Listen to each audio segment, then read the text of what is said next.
All right, everybody. We are here with Kyle Crump, driver of the 131 R&D Racing Chevrolet. He is a 2020 Winchester 400 runner-up and the 2021 Redbud 400 winner, if I'm correct. Kyle, we do want to take some time to thank you for taking time out of your day to talk to us. I know you're probably busy getting prepared for this weekend and this and that, so we do want to thank you. It's very valuable to us. Yeah, not a problem, guys. I respect what you guys are doing, and should be a good time here. Absolutely.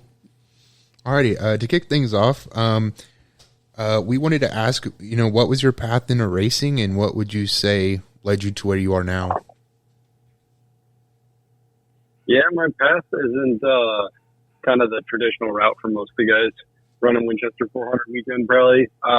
My parents raced like off-road buggies and stuff, like stadium track style stuff. So like, I think it's like, trying to think of the name, what they call it today. It used to be called the Core, and kind of like what Haley Deegan ran for a little bit. But I watched them do that, traveled around with them, and said I wanted to try it. So they got me a go-kart.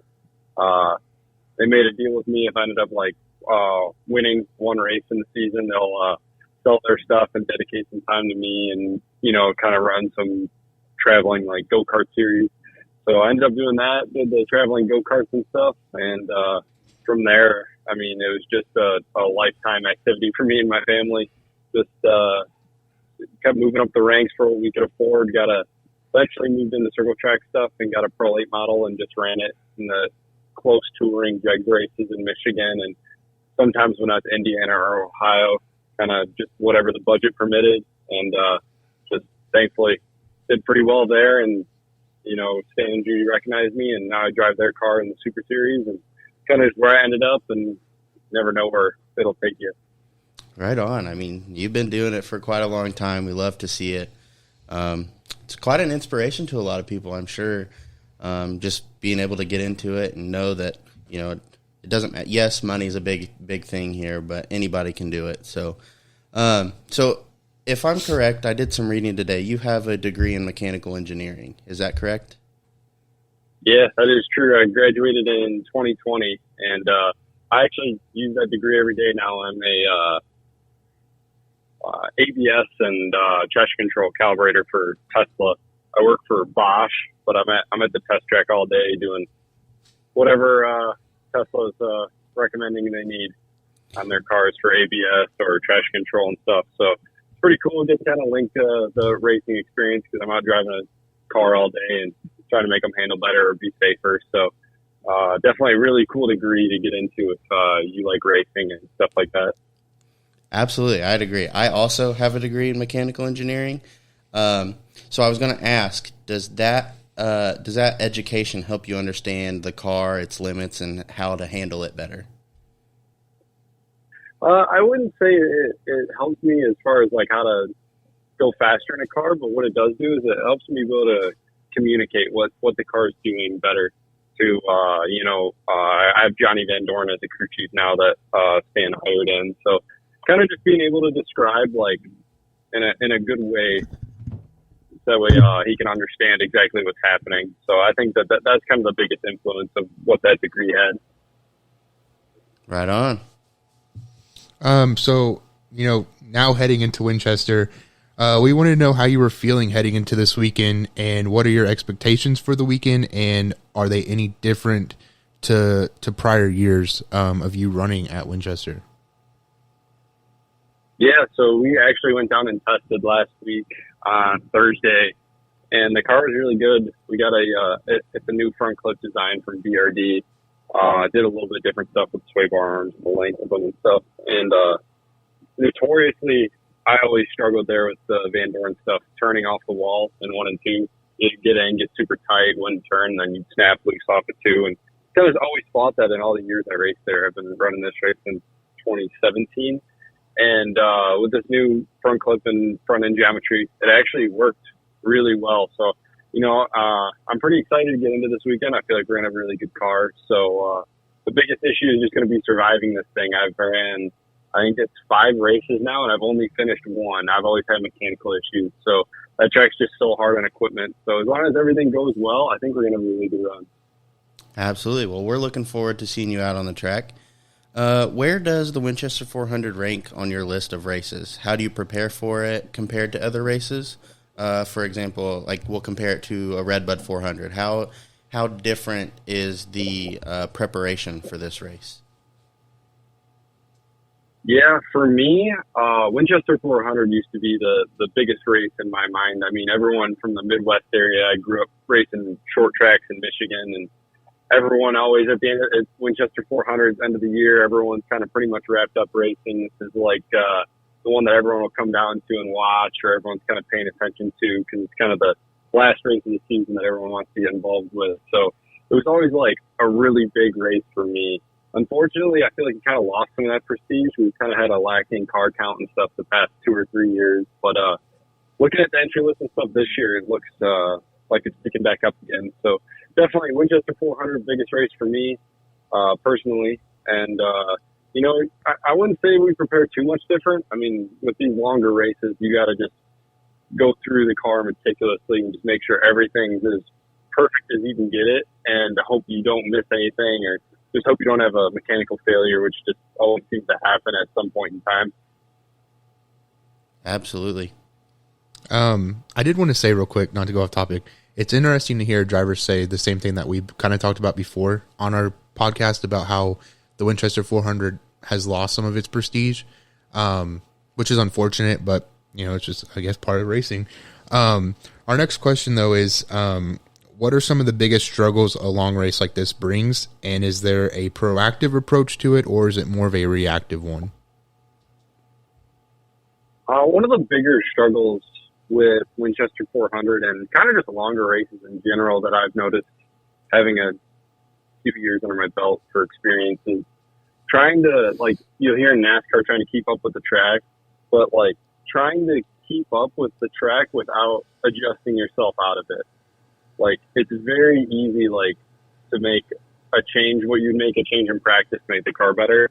But in the race, like, you have to probably do 20% of that adjustment. Like, you got to be really fine tuning once the race starts. Otherwise, you can really get yourself in a hole really fast. And another big thing with the long races that's kind of more prevalent now than it has been in the past, in my opinion, is track position.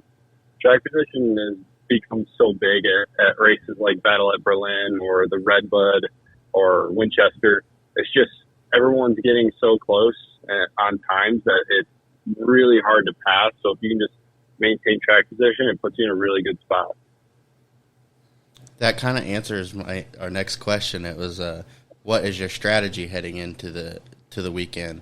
But, you know, I think some guys want to tend to hang back and just kind of let things take place. And then on the other side, you have people that are, okay, let's get to the front, let's stay up front. And, you know, obviously, like you said, it's hard to pass. So is there anything more you want to add on to that about your strategy for this weekend? Yeah, it's hard to put a strategy for Winchester where it's be patient because it's 400 laps, but you also got to be aggressive because you want to maintain track position. So it's, for me, you know, I don't really change much about how I drive. I kind of take the same approach into all the races, but Winchester, you kind of just you really gotta pick and choose your battles more than like a Redbud or the longer Battle at Berlin race, the 250 laps there. Winchester, you really gotta watch yourself. You can't put yourself in bad spots. So just kind of when I say be patient, that's kind of the route that I mean. Just don't put yourself in a bad situation, but definitely be up on the wheel and ready to pass people if you have to. Good deal. So we know that you and your team are very capable of winning, but does finishing second in 2020 give you more of a drive to win this year? And adding on to that, what would this win mean for you and your team? Yeah, personally, kind of as I spoke on it earlier, Winchester 400 is just so huge for me. When I got into late model racing when I was 17, and this was like the big race because I didn't even know about All American 400 or like the Snowball Derby and stuff. So this was kind of like the huge race. So just to be able to like see my name on one of the hoodies for a Winchester 400 winner or something like that, that just would be amazing. And it's kind of a personal bucket list. I would really like to be able to knock off the crown jewels like Winchester 400, All-American 400, just for my late model resume before I end up getting out of the scene or something like that. So never know when it's going to come to an end. So I really want to knock out the crown jewels. So just on a personal note, it would be massive.